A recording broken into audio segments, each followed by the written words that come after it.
All eyes on the bullish divergence on Bitcoin, which we're starting to see the price action play out with nice move, nice bounce down here from 108.6 all the way back up here. We had a move up here into about 112.6, about a $4,000 move. We're now still back well within this pattern that we formed, but we have some critical resistance above us. Click the link directly on the bottom of this video to watch the entire full length of this if you're watching this as a short, because there are some critical levels that if we cannot pass, we may be seeing another move to the downside before moves to the upside. But going into September, I'm very much of the opinion that even though we may have some chop, I do think that we are going to resolve this back to the upside basically by the end of September if we get those rate cuts. If we don't, we may get a little bit more of some trouble, but we're going to be looking exactly at those levels. Everybody hit the like button, hit the subscribe button, ding the bell. We're about to get into it, so let's go. Bitcoin, pump, altcoins, pump. I've been preparing for this. Can't nobody tell me nothing. Bitcoin, pump, altcoins, pump. I've been preparing for this. Can't nobody tell me nothing. Bitcoin, pump, altcoins, pump. I've been preparing for this. Can't nobody tell me nothing. Bitcoin, pump, altcoins, pump. I've been preparing for this. Can't nobody tell me nothing. SEC and its policies rely on whatever Gary thinks. Bitcoin's a flight to quality. I heard that from Larry Fink. Every hour losing purchasing power on food and shelter. It's not our fault. Blame the coal. It's the political cowards when it comes to gas. Our purchasing power just got cut in half. I sit back and laugh, open my bag, fill it with stacks and sats. Bitcoin pumping, altcoins pumping. I've been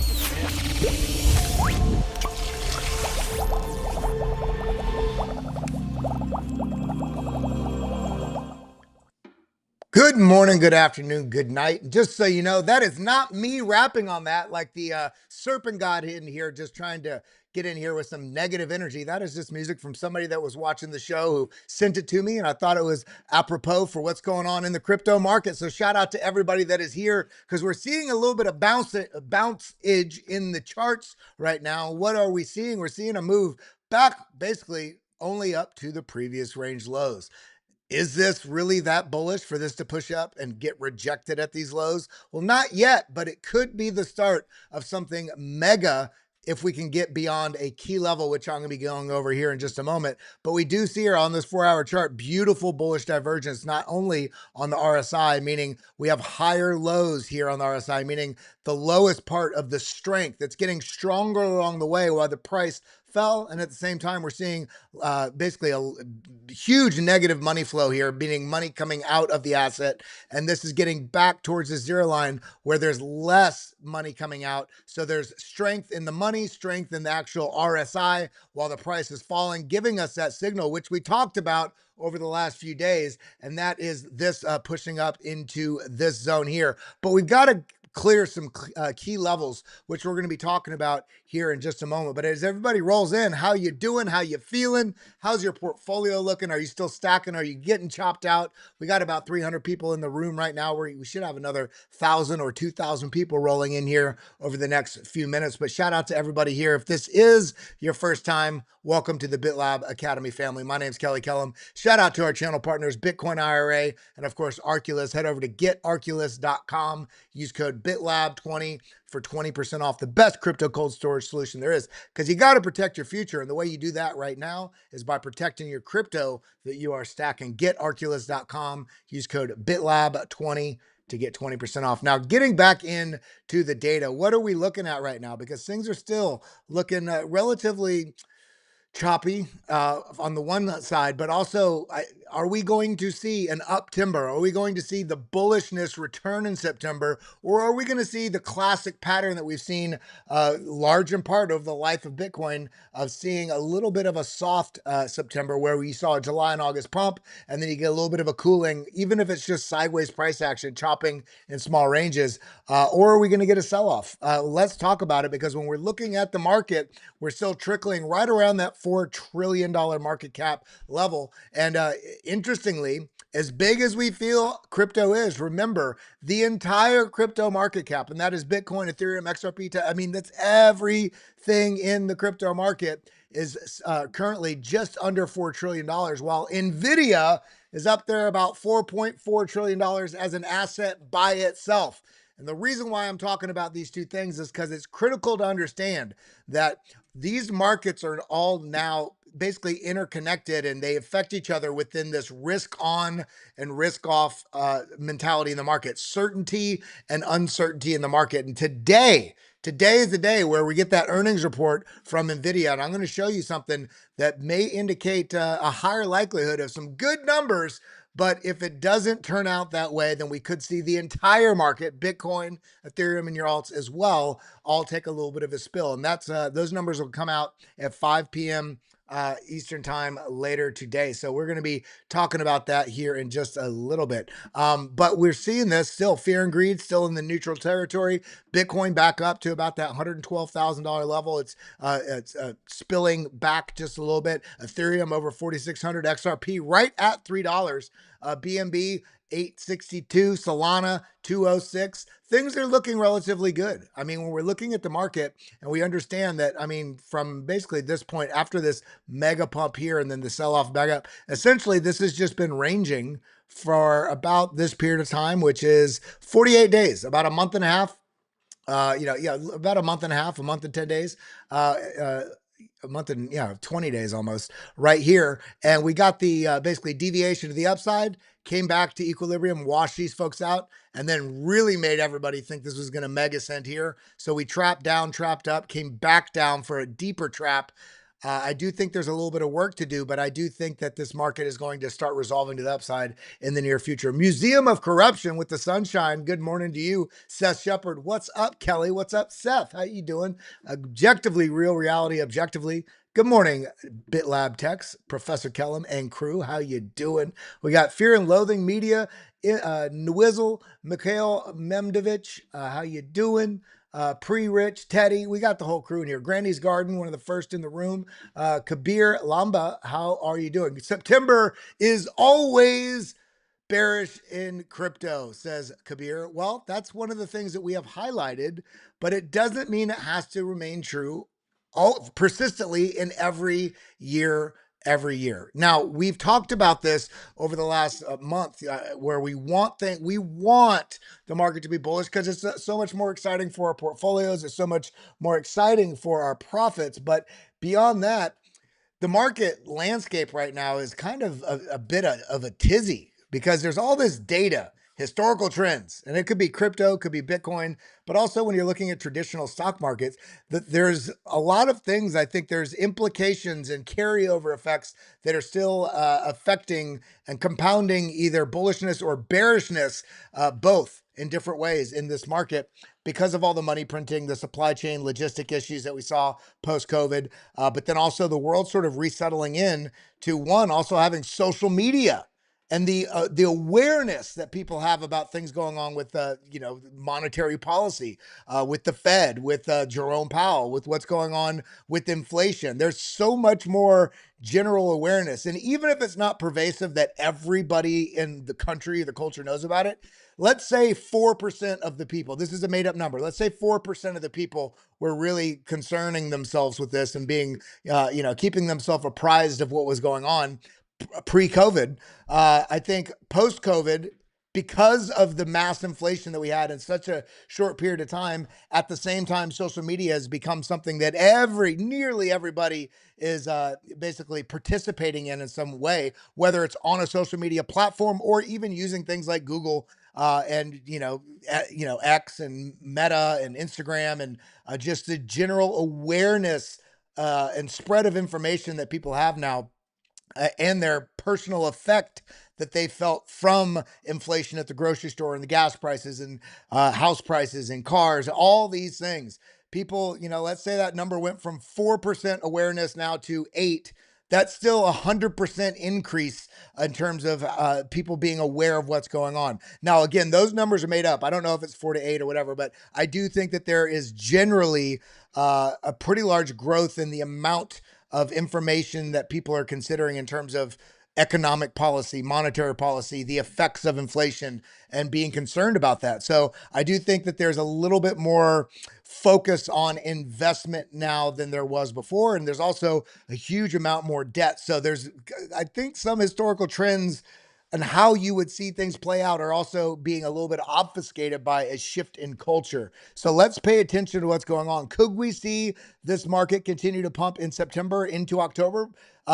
Maybe. Again, I talked about this 2 weeks ago that I think that we may see a bit of a chop in September into the FOMC meeting. But I think all of these things can be also changed on a dime. And considering what goes on today with the Nvidia expectations, their earning report, how that comes out, they have a pretty darn big effect and market share within the stock market with how large their asset is. You know, $4.4 trillion, largest asset that's ever been in existence. It's going to have a pretty big carryover effect and, you know, spill into the market, whether it be bullishness or bearishness in the near term. So let's pay attention to that today. And I'm going to show you some positive things regarding that here in just a moment. So now we got the bullish divergences. We got the bullish divergences that I've highlighted on the charts, but this is very clearly put out here by Bitcoin Munger. And what we're seeing here is we had bearish divergences here. Again, very quick little lessons for y'all. When you have the strength here, the underlying strength of the asset that's measured by the, you know, the order pressure, buy sell pressure in the market, the activity and all this, and then also how this strength relates to what happened in the price action. In this case, you saw the price increase to this peak, and then we got a higher high here, and on the strength it's not as high here, so it's actually weaker, although the price pushed up. This was indicating that there might be weakness coming into the market. And then what do we see? We saw the price break down. Similarly, this works in the inverse. This is a bearish divergence on the bullish divergence forming here with the low here and the low here. This is relatively flat with a slight up angle, but even still, the price action, we have a low, and then we have a quite a bit lower low here, but the strength is higher, indicating a shift in momentum, a shift in the perceived direction by speculators. And what do you get? Buying pressure comes in and the market is starting to bounce. Now, does this bullish divergence and this bounce mean that we're going to new all-time highs? Well, this is a very small time frame chart, guys. When we're looking at this, let's zoom in on this. This is a, let's see, 4-hour chart. Okay, so this is a 4-hour chart. I'm not going to tell you we're going to break to new all-time highs because of a bullish divergence on the 4-hour chart. What we can do is take this step by step. So looking at this step by step, coming over here, we're on the 4-hour setting, as you can see here at the top. And let's click on the chart. You can also see it right here. You always want to look at the data when you're looking at other people's charts and even your own, so you know what time frame you're looking at these in consideration of. So we have the bullish divergence of the higher lows here on the RSI. Money flow also squeezing back towards almost potentially getting a wave up like this, which is what we'll want to see if we're expecting this to continue higher. But this is getting basically building pressure, building strength. This price went lower. We did get a bounce, but remember, this bounce so far has only accomplished getting right back to these previous range lows. So there's nothing super bullish to see here yet. However, it is an ingredient of something larger that could play out. The question is going to be, what happens in this zone right here?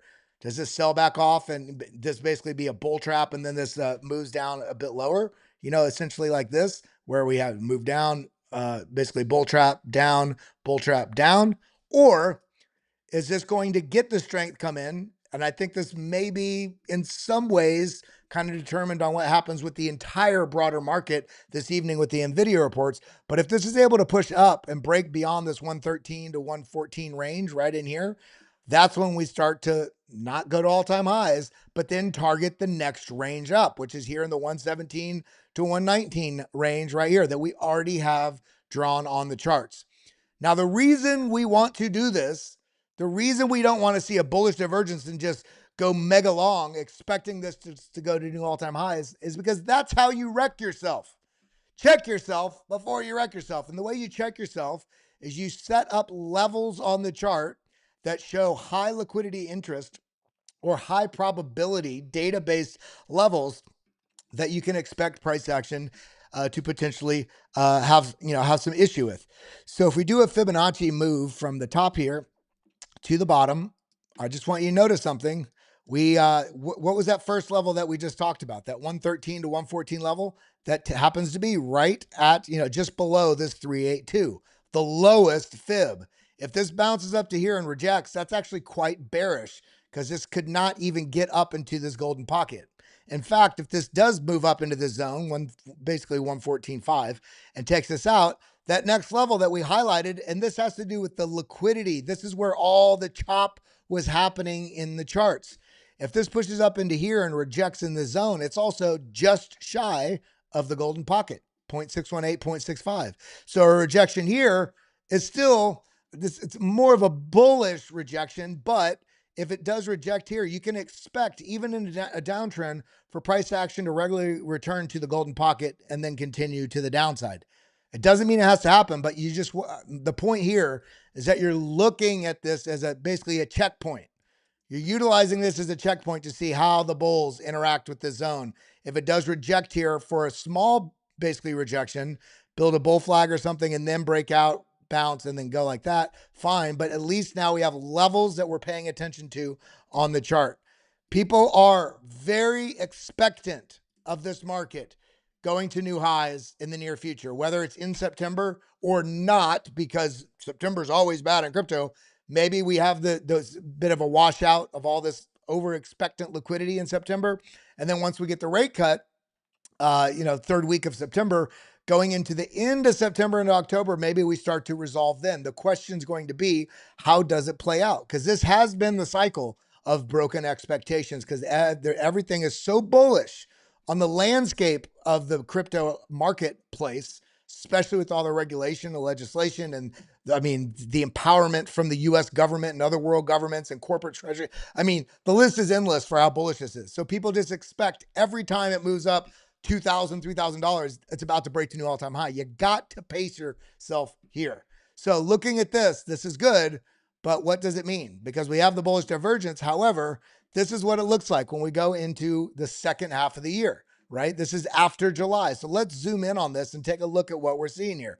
This was the 2020 move, the 2021 move, 2023, 2024. Cool. This is where we're at now. This is July, the second half of the year, right? This would be the end of the year right here. Well, this is progressing similarly to what we saw in, let's say in 2023 and 2024, where in this case, this 2024 did move up and then move down. In this case, we moved down, came back up, and then basically formed our double bottom here and then bounced from there. In 2023, we just bled through July and bled through August, and then I had the sell-off, and we came down and finally had the low here, and then you basically bounced up from there. And that was, look at this, right about the middle end of September.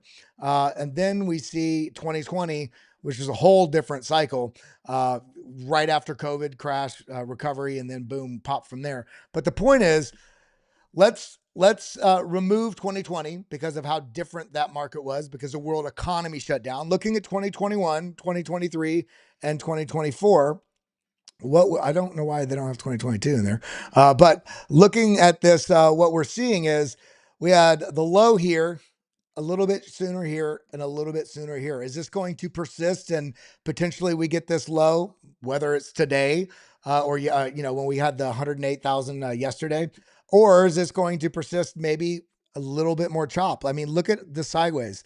Even here, look at this sideways here. This is half a month. And look at this. This was from September all the way through almost the end of October, sideways. This is what messes so many people up in this market. You forget Bitcoin does not only do this and this. It doesn't just go up or break down and crash. A lot of times the price action will push up, wash people out, push back up, and then wait. This is just sideways consolidation. That's what markets do.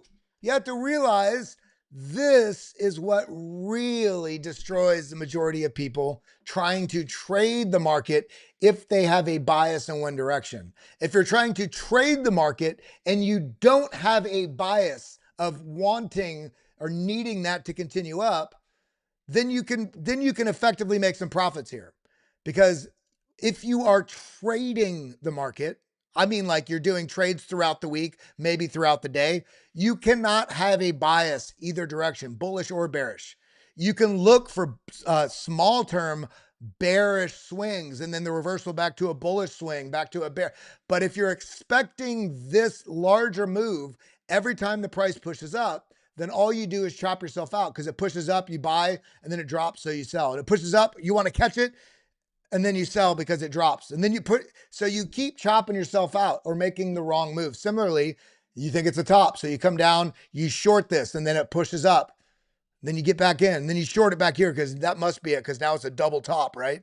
You've got to be adaptable in this market because this market is just literally eating people's portfolio for breakfast because people are expecting price action versus letting price action play out. The biggest trouble here is why I think this happens a lot in crypto, especially Bitcoin and altcoins, is because a lot of people, if you're trading, you still have a longer term portfolio.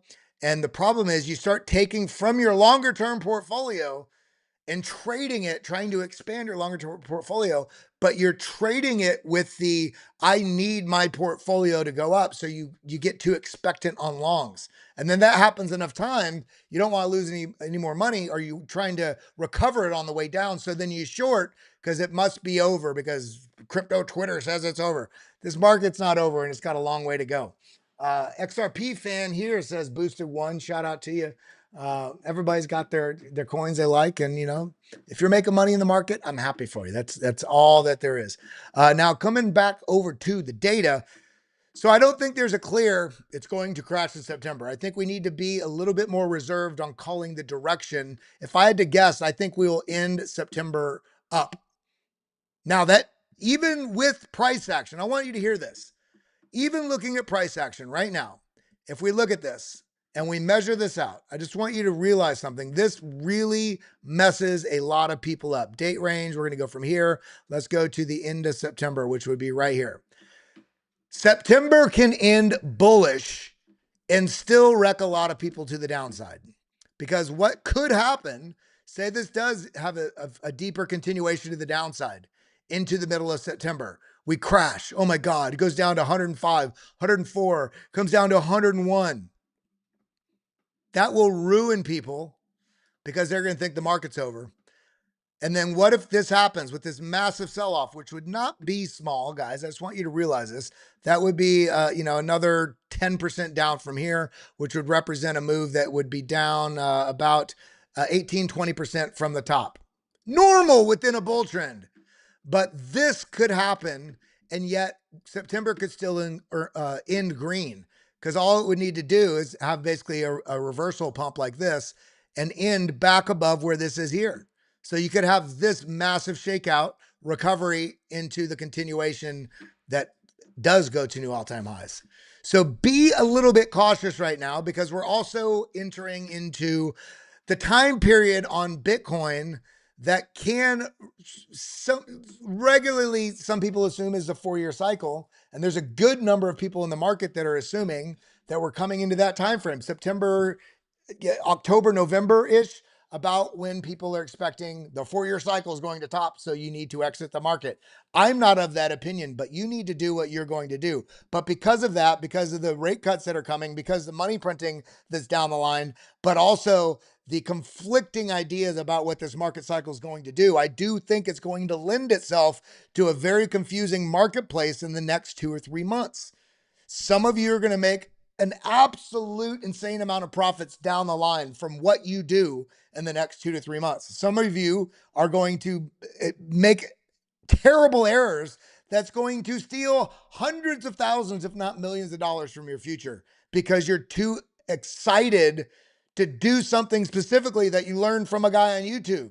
And I'm not even talking about myself. I'm talking about anybody that you're listening to on YouTube. You need to make sure you're taking those ingredients, those different skills and those different tools, and applying them to what you're comfortable with in this market, to what your risk exposure is in the market, what your risk tolerance is in the market, what your patience level is in the market. You've got to find the tools that fit for your application of what you're doing in this market, because it's going to get exciting.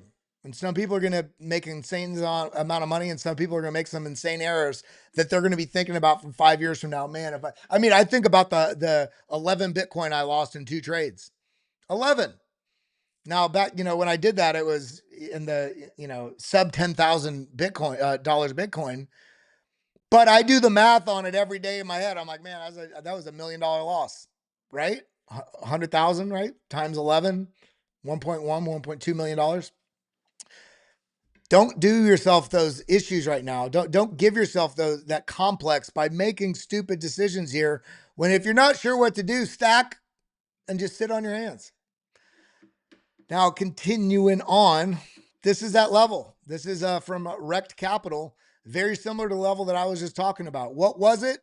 That 113 to 114 range. And what is it? Boom, coming right back up into the previous range lows, but also a bit about where there's the liquidity directly above us. This right here, people shorting coming into this. So we have liquidation directly above us, liquidation levels. From about 112.7 up to about 113.2. If we zoom out on this and let's look at this on the weekly, I want you to notice this goes all the way up. We have now, you get a broader picture where, yeah, we have some liquidity above us, but really it gets right about that 114, just below where this previous range lows were. And then we got the larger amount of liquidity above us. And that's partially because we have this big area of this massive sort of CME futures gap above us. Remember, nothing is intrinsically in the near term super bullish until we clear this and have some sort of back test on it. Now, what do I mean by that? The price action can push up into this. While that's exciting, I'm not super confident in this having a continuation until this clears out this big gap that we see here where there's been no liquidity traded from the market close last Friday to the market open Sunday night. The market dropped over that period, but the futures are closed over the weekend. So you have this gap above. So until the price action pushes up into this, maybe sells off a little bit, maybe pushes up into this, until we break out of this, wherever the breakout is, it doesn't matter to me. Until we break out of this and have some sort of downtrend where the bulls defend or sideways price action and a continuation, that's when I'm more confident about the trend continuing to the upside. But we do have this massive liquidity gap above us. My point here is, this goes back to what I said at the beginning. Because this is moving up, it doesn't mean that's the move that it's going to new all-time highs. So don't get too exuberant just because, oh my God, we broke back to 115. It's, well, we're still right in the middle of a gap that this very well could close this gap and then just reject back to the downside. We have to look at the context of the data as the price action pushes up into here, has some sort of rejection or rejection above. You want to see what the data says in concert with what the price action is doing to give you that sort of, I don't want to say inside knowledge, but the data-driven knowledge versus being excited about the price. The price will screw you. The price is only a data point. Who cares what the price is? Look at the candles and the price as a data point in relationship to what it's doing to its high, to the previous highs on the strength and the previous highs or lows on the money flow. Simplest strategy right there. Now we can get a lot more advanced. We can use Market Cipher, which I love. It's got a lot more data on here with the momentum waves and the VWAP and the money flow and the RSIs. Also the BitLab trading stack here, which is right here. Similarly, it has the momentum waves. You can see when there's a lot of buying pressure coming in where the green bars or a lot of selling pressure coming in on the momentum with red bars, stochastics, RSI, VWAP. You can use this. And I do use this typically when I'm trading, but when I'm on here and I'm talking to a lot of people on here that may not have these indicators or maybe more new, you want to really master the basics, RSI, money flow. You can add on here if you want also MACD. This also helps you. Basically, it's an easy way to kind of look at the momentum shifts, right? Which we're going to show you a signal on this in just a second. But currently, this is just ranging sideways, a little bit uncertain. So let's just be a little bit cautious here on the bounce. It's fun, but we need a little bit more clear signal that this is going to have continuation. MACD, this goes to what I was just talking about. Looking at the MACD on the larger time frame, going all the way back to September of 2024, we see that this has been in all of August. We've had a downtrend on the momentum for the MACD. This crossed over right here, which was, basically right on the bottom of this dip. That's where that crossed. Boom. And this has just been expanding to the downside. So we'd really like to see is some strength coming in the market and a bit of a move up and a defended area and continuation. So we can get across on the MACD like we see right here. And look, this wasn't the bottom. This was after the bottom happened, which would have been right here. This was, look, flipping back bearish. This is why you have to be patient. But then on the move up and the stability, the MACD flipped bullish here into the green, and it had expansion. These got wider and wider apart, and you can see that based on the histogram waves. All these waves, green and red waves all they are is a measurement of the distance between these lines. So you don't even need to look at the lines, just look at the waves. This is where the lines crossed. This is where the lines were expanding. So momentum was expanding. And what'd you see? Started to expand right here. And then boom, we got the very nice move to the upside. So there's bullishness, there's bearishness. Essentially what we're seeing is a little bit of uncertainty because all we got on Friday last week was the Jackson Hole Summit speech from Powell that indicated they're maybe more likely to lower the interest rates, right? To cut. They may. But we don't know that until the FOMC meeting. So we got to pay attention to that. Every bit of economic data that comes out between now and then will be a spark of either bullishness or bearishness in the market if it's indicating building up the deck more towards one way than the other, whether it's cuts or continued pause. So we need to be a little bit patient here. Now, we do still see massive bullishness in ETH as well. Newly created wallet bought $164 million worth of ETH. Whales keep accumulating Ethereum. And this narrative, I think, is going to continue. And then we see the Nvidia. This is going to be the story of the day when we're talking about the market's nudges in one direction or the other. Nvidia's earnings are today. Nvidia has a significant market share of the stock market. Okay. I think among the largest in history. But what we're seeing here is could be preparing for another leg up. This is all going to depend on the earnings report today. And what this is looking like, if we see this from Ali charts, is we're coming right up into this level at the $181, $190, $182 level. A little bit of a sell-off here. If this can overtake this back into the 190s and continue, the next target up is up here into the $220 range. Is that possible? And yes, we're talking about crypto here, even though it's Nvidia. If you're holding bittensor, if you're holding the ASI, if you're holding NEAR, if you're holding, any of the AI plays in the crypto market, this is going to have a major impact on them. But then also, this is going to have a major impact on the general risk narrative of the market. Because if this takes a pretty big spill, that causes a very red day in the markets because of how big of a market share it is. So looking at this, is it likely that they're going to get good earnings reports or not? Well, Caleb Forenza did the data set on it, said of the last 8 earnings reports, well, 8 out of 8 of them of the past 8, they've beat revenue expectations every single time. On average, revenue beat expectations by 8%. And this doesn't mean that revenue was just higher than the previous quarter. This means it's beating the expectation, the projection of where it's at. So even if it's higher than last quarter, but it doesn't beat the expectation, the projection, it could be higher and still have basically a negative impact on the market if it doesn't meet that expectation. But it's been 8 for 8 so far. And we're seeing this. I asked about the net income relative expectations. They beat expectations in 8 of the past 8 quarters. Regarding revenue growth, it's crystal clear the business is growing at an enormous pace.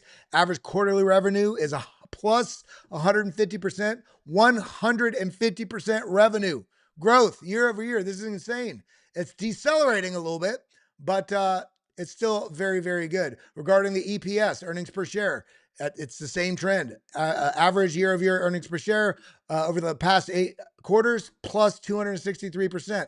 And this is basically the indication of where we're at in the this new tech boom that we're having with the projections of where AI is going and the implications, the integrations, the deployment, the capital expenditure from Google, from Amazon, from Meta, from XAI and X. And what we're seeing the world over is getting, tens and tens and hundreds of billions of dollars from corporate investment into capital expenditures to expand and develop their AI integrations. That's going to include data centers. That's going to be buying new chips. That's going to be power. That's going to be, guys, this is going to create some sort of bubble at some point, which I don't think we're anywhere near yet. But at some point, we're gonna see a sort of a restructuring of what the AI uh, this AI boom looks like. Because right now it's kind of like an AI gold rush, and everybody's deploying something. Well, at some point, there's going to be a little bit of a bottom that falls out, and only the true survive. So, but I don't think we're there yet, and I think there's a huge amount of world that's waking up to this. So I'm still expecting pretty positive growth, because this is going to be a big impact within the market. But let's get back over. Let's look at some. Let's look back at these altcoins, because Ethereum. I want you to notice this. Let's get over to the 4-hour. Ethereum, same thing. Look, nice move to the upside, but where did it go? Let's do option H, horizontal line, right to the top of that. Boom, right there. It basically, look, came right up to where this previous range low was. So very bullish, but this could just be a dead cat bounce. We have to see. Everybody's waiting to really deploy more capital until they get a clearer understanding of what the FOMC is going to do, and also what's going to happen with Nvidia. And all. I mean, there's a lot going on right now. But to me, if this is a dead cat bounce and this continues lower, great. We have more time to stack. So let's just be aware of that. ETH to Bitcoin also, boom, pushes up. It's basically right into this range where all these tops were.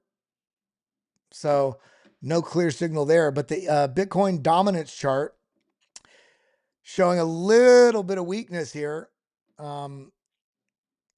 See these lows, option like this. Notice that we do have a bit of bullish divergence here on the dominance, which is not what you want to see if you're holding alts in the very near term. Because if this does form a higher low here, right here, and bounce up from here and take out these levels, you're going to want to watch what happens here. If this does push up, break out and push up into these previous range right here. If this takes this out and pushes back up, we may be in for another Bitcoin boom season while alts are suffering. If this does either reject here and continue lower, or reject below, anywhere in this region, reject here and come down, that's when we really see that altcoin continuation. But again, with what we're seeing with ETH and the ETH treasury companies and the stacking and this, I don't want to say shift of focus, but a little bit of a market share reclamation from Ethereum, especially in the corporate mindset, I would still expect this not to have the reversal on dominance. I do expect this to continue to the downside. Ondo, remember, we got September 3rd right around the corner. It's not really, I'm actually surprised this is not showing much, super bullishness at the moment, but it's actually a good thing, because I'd rather it not have a boom up into that September 3rd global markets launch for Ondo. I'd rather this be more of a controlled move back to the upside. It looks like it's waiting on pace with just like every other altcoins. Solana also looking a little bit more bullish here. We're pushing back up above 200. We're at 208. We're still waiting to target this $220 range that we've had highlighted for quite some time.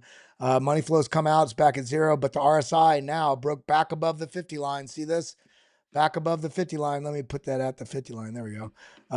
Finding support. If this can stay above this and the money flow comes back positive, then we're going to get that next push to the upside. SUI, we haven't looked at it in a little bit. Kind of looking a little soft here, but kind of, it just feels like it's on the waiting game right now, right? RSI is holding a little bit below the 50 line, but it's also a smaller market cap, much smaller market cap than Solana. So if it can hold here and push back up, break out of this moving average here, and if the money flow is able to get back positive, then I think we're going to attack the top side of this back into the 370s, top side of this downtrend resistance, and then potentially break out. Then we're going to watch 428, and then we'll target the higher levels. If this loses a zone, then I'm watching for, let me move this just a bit. I'm watching for a move potentially down, I would say 308 or something like that. Somewhere between 318 and 308 above this line. But in my impression, unless the entire market reverses, if this does come down here, I think this would be a bear trap and then a move like that. Aave also took a little bit of a spill, but it's holding up beautifully. I mean, looking at this on the weekly, look at this. I mean, this is such a bullish chart. Massive kind of cup and handle here, but with a V-shaped correction, very deep handle. And we have this projected trend line here. Let's carry that forward. Oops. There we go. So this found support, found support, found support. We're a little bit below these highs back here from December 2024.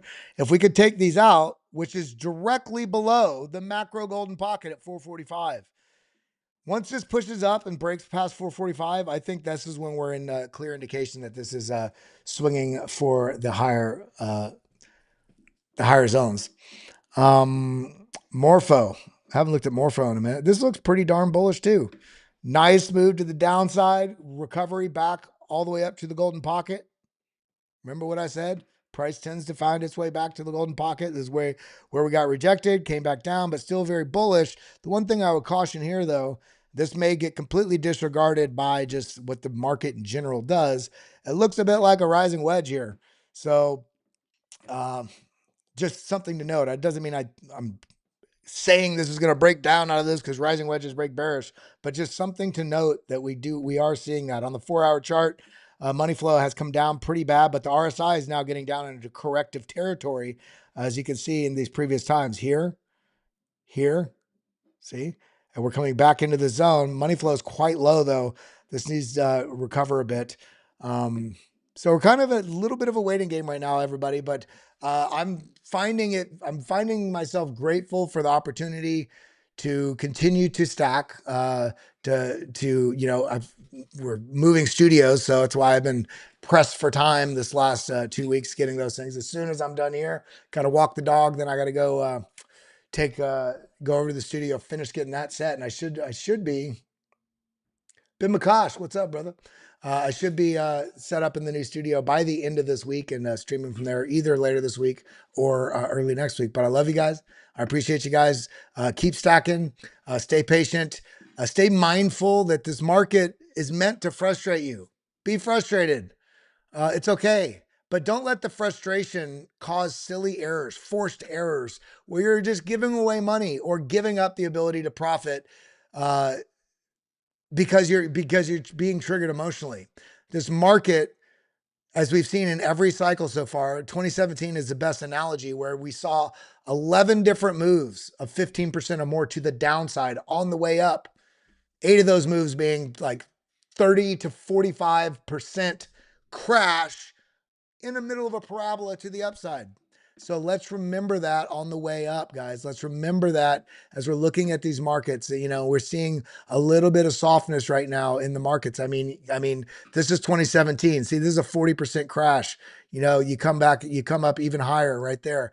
That is a 44% crash. And then you come up a little higher. This move right here was a 34% crash. So these happen regularly on the way to the upside. And the fact right now that we're getting a little bit of a pullback, really, we should be looking at this like a gift. More time to stack, especially with the altcoins. Ethereum is, getting hot right now in terms of the narrative within the corporate side of finance, treasury companies, stablecoin deployment, all these things. And then you see it, chainlink, everything they're doing with the ETF. Look at that. Just, if this does form this head and shoulders, golly, I'd be so happy. Super bullish on this market right now. We need to be bullish on being patient. Let me say that again. I'm super bullish on this market. We may get a little bit of chop between now and the end of September, but especially going to the FOMC meeting. But I'm grateful for the dips that we get here so that I can ride those rips into profit. And you can't do it unless you're either holding steady, patiently in the market when the market is chopping out, if you don't know what to do, or taking a more bullish stance and buying the dips. Because right now, the number one thing I'm bullish on is being patient, because in Bitcoin specifically, anybody that's held for 4 years has not been in a loss. Now, we're still at a part in the market where the world is just waking up to this entire asset class. So we need to be grateful for the dips. They are gifts. And if you have patience, then you're going to be a lot more profitable over the time, over how this market develops over the next many years. So let's be stacking. Let's stay grateful. Let's get out there, do something kind for somebody. You don't need to tell anybody about it. Just do some kind things. I love you. I appreciate you. That's all I got. And I'll see you in the next one. Adios, muchachos. Do I have any super chats? No. Okay. Adios.